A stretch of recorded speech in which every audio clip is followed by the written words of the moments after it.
লন্ডনে চরমভাবে খেলা জমে উঠেছে আওয়ামী লীগ বনাম হাসনাত আবদুল্লাহ। আওয়ামী লীগের পুরো আওয়ামী লীগকে বলা যাবে না, এগুলো কোন প্রকারের আওয়ামী লীগ আমি জানি না, তার কারণ এগুলো তো সেরকম খুব বড় নেতা টাইপের কিছু না। যাদেরকে মাঠে দেখতেছি তারা হয়তো কর্মী, বাট এরা যে অবস্থা করতেছে, হাসনাত আবদুল্লাহ একমাত্র টয়লেটে যাওয়া ছাড়া মনে হয় সব জায়গায় হাসনাত আবদুল্লাহকে আক্রমণ করার টার্গেট। পারলে টয়লেটও আক্রমণ করতো, কিন্তু এগুলা করে আসলে কি লাভ? মানে এই হাসনাত আবদুল্লাহর জিন্দেগি হারাম করে দিচ্ছে।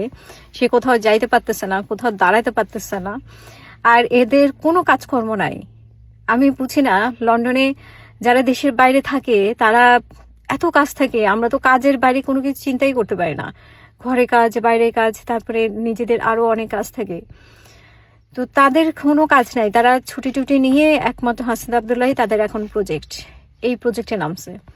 তবে আরেকটা জিনিস, ওরা ওই যে দূর থেকে শুধু চিল্লাতে পারবে, ডিম মারতে পারবে, কিন্তু গায়ে হাত দিতে পারবে না। এদেশে গায়ে হাত দেওয়া অনেক কঠিন, এটা বাংলাদেশের মতো মপ করতে পারবে না।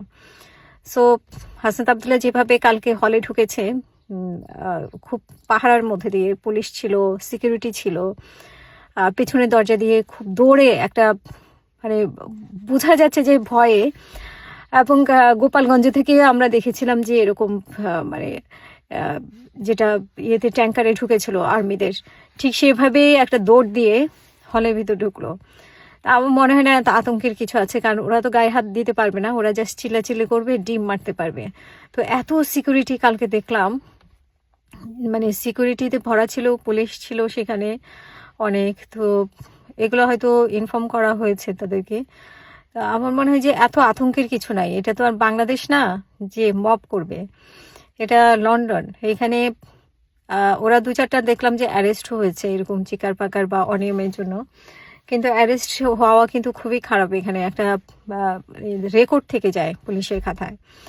তো আমার মনে হয় যে এই যে আওয়ামী লীগের লোকজন নিজেদের রেকর্ড খারাপ করতেছে, আওয়ামী লীগ থেকে আসলে এরা কি পাবে? মানে আওয়ামী লীগ তো মৃত প্রায় দলটি, তো নেত্রীকে দেখাবে আর অন্য নেতাদেরকে দেখানোর মতো অবস্থা আছে কিনা, কারণ তারা তো আরামে আছে, আর লন্ডনেও অনেকে আছে, তারা তো রাস্তায় নামতেছে না, এদেরকে রাস্তায় নামিয়েছে।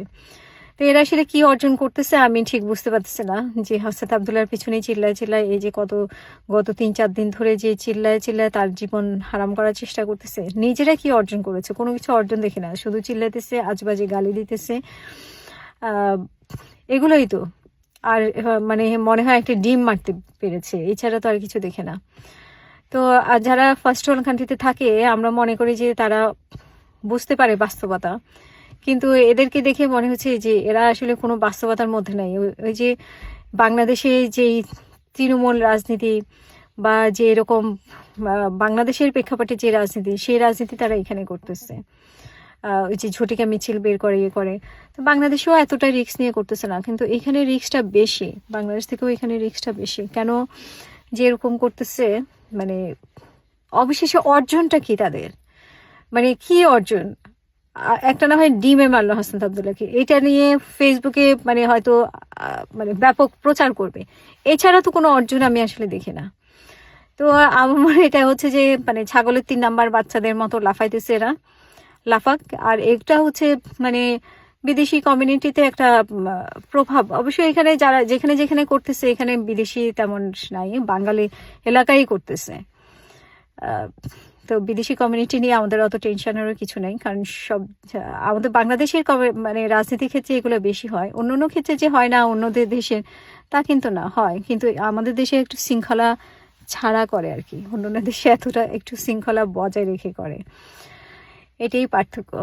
তো অনেকেই যে বলেন না যে ব্রিটিশদেরকে কি দেখাচ্ছে, কি হচ্ছে, এগুলো আসলে ব্রিটিশ যেসব এলাকায় করা হচ্ছে, যেসব জায়গায় করা হচ্ছে, ওইসব জায়গায় খুব একটা ব্রিটিশ নাইও।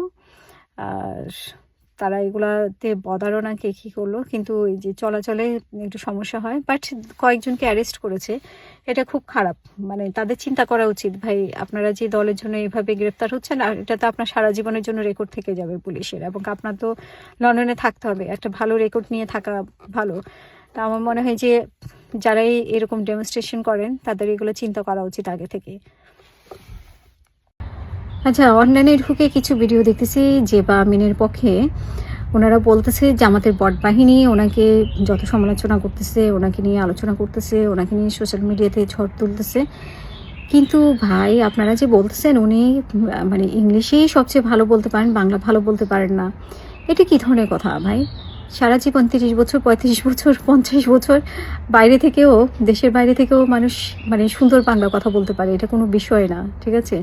বাইরে আসলেই কয়েক বছর থাকলেই বাংলা ভুলে যাবে, ইংলিশে কথা বলতে, সবাই ইংলিশে কথা বলে এখানে। যারা বাইরে থেকে ফার্স্ট ওয়ার্ল্ডে থাকে তারা সবাই ইংলিশে কথা বলে, ইংলিশ ছাড়া কোনো উপায় নেই, সকাল থেকে সন্ধ্যা পর্যন্ত আপনাকে বলতে বাধ্য।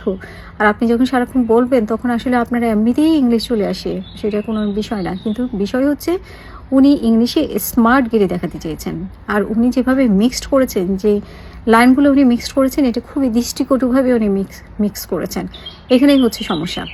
এবং আপনারা যারা বলতেছেন যে ওনার ইংরেজি নিয়ে শুধুমাত্র কটাক্ষ করা হচ্ছে, ওনার শুধু ইংরেজি নিয়ে কটাক্ষ করা হচ্ছে না, ওনার কটাক্ষ করা হচ্ছে ওনার ছেলে মানুষই নিয়ে।